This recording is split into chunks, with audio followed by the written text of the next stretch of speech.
है बियोलॉजी की to major branches हैं, एक बॉटनी है और एक जूलॉजी है। आज हम जूलॉजी को डिस्कस करेंगे। जूलॉजी क्या है? जूलॉजी जो है वो एक ब्रांच ऑफ बियोलॉजी है जो स्टडी करती है, जिसके अंदर हम स्टडी करते हैं एनिमल्स को, उनके स्ट्रक्चर्स को, उनके फिजियोलॉजी को, एवोल्यूशन को, उनके क्लासिफिकेशन को, behaviour and interaction with their environment. It include wide range of the topics from microscopic organisms to large mammals। जो हमने फर्स्टली पढ़ा था, फर्स्ट लेक्चर, उसके अंदर हमने किंगडम पढ़े थे। किंगडम के अंदर हमारे पास माइक्रोस्कोपिक ऑर्गेनिजम्स भी थे, जैसे वायरसेस होते हैं, बैक्टीरियाज होते हैं, which are not visible with the naked eye, but हम उनको माइक्रोस्कोप के थ्रू देख सकते हैं, तो हम उनको माइक्रोस्कोपिक ऑर्गेनिजम्स बोलते हैं। और लार्ज मैमल्स जैसे कि human beings, for example human beings, अगर हम लार्ज मैमल्स को डिस्कस कर लें, हम प्राइमेट्स को कर लें, हम काऊ को, हॉर्सेस, ये सारे क्या हैं, एलिफेंट, ये हमारे पास सारे लार्ज मैमल्स की कैटेगरी के अंदर आते हैं। ठीक है। सो जी अब हम पढ़ते हैं कि जूलॉजी के अंदर सब फील्ड्स क्या हैं जूलॉजी की। तो सबसे पहले इथोलॉजी।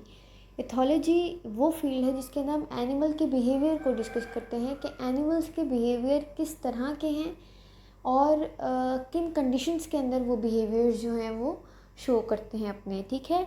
सो सबसे पहले है ethology which is animal behaviour. Animal behaviour अगर हम देखें तो कुछ जो एनिमल्स होते हैं वो टेरिटोरियल बिहेवियर शो करते हैं। जैसे लाइन्स के अंदर ये बड़ा कॉमन है। लाइन्स जो हैं वो अपनी टेरिटरीज़ को डिफेंड करते हैं, अपने मेट्स को डिफेंड करते हैं बाय मेकिंग द टेरिटरी, और अपने रिसोर्सेज को प्रोटेक्ट करते हैं अपना टेरिटोरियल बिहेवियर को शो करते हुए। ठीक है।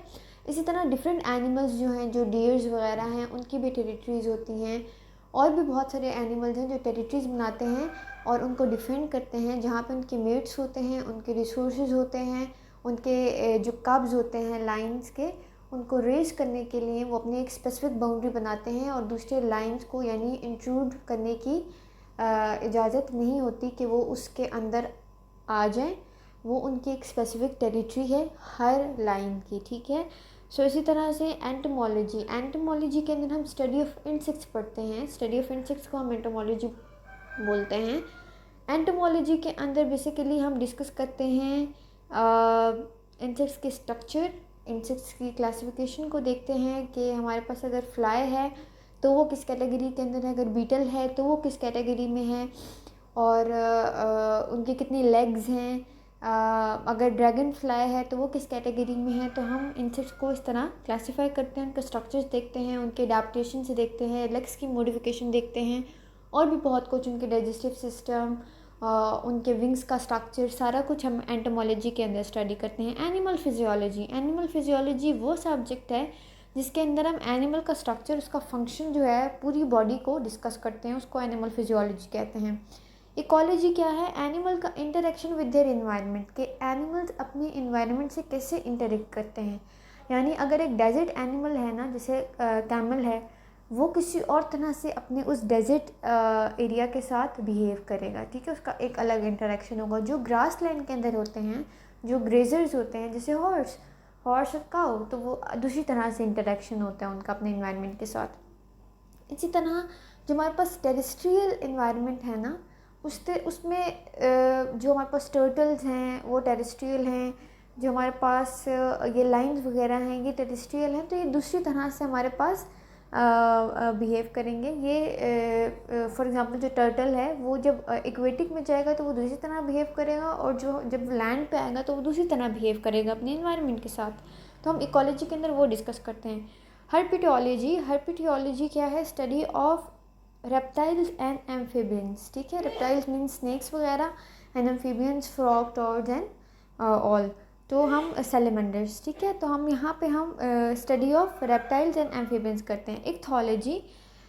इक्थोलॉजी के अंदर हम स्टडी ऑफ फिश करते हैं। फ़िश की कैटेगरीज हैं, वेल्स हैं, शार्क्स हैं, बोनी फिशेज़ हैं, कॉन्ड्रिक्थीज़ हैं, ऑस्ट्रिक्थीज़ हैं, उनको हम स्टडी करते हैं इक्थियोलॉजी के अंदर। मैमोलॉजी, स्टडी ऑफ मैमल, जैसे कि ह्यूमन बींग्स की स्टडी, जैसे कि हम हॉर्सेस की स्टडी करें, एलिफेंट की करें, और ओपोसम्स की करें, और इसके साथ ब्लैक बक, और ये जो सारे हैं ये मैमल्स हैं, इनकी स्टडी को हम स्टडी ऑफ मैमल्स बोलते हैं, विच इज़ मैमोलॉजी। ठीक है। Ornithology, study of birds. Birds की भी डिफरेंट कैटेगरीज हैं।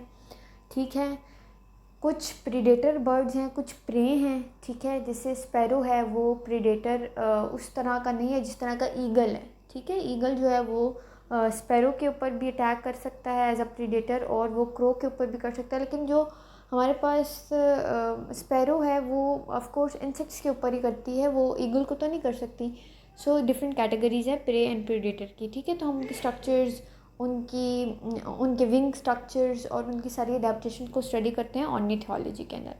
पैरासाइटोलॉजी, पैरासाइटोलॉजी के अंदर हम स्टडी करते हैं पैरासाइट्स एंड देयर होस्ट, ठीक है। पैरासाइट्स दो तरह के होते हैं, एंडोपैरासाइट्स, एक्टोपैरासाइट्स। तो हम दोनों को स्टडी करते हैं, ठीक है। टैक्सोनॉमी क्या है? Classification and naming of animals. हम एनिमल्स को क्लासीफाई करते हैं on the basis of their similarities and differences. उस फील्ड को हम क्या बोलते हैं? टैक्सोनॉमी।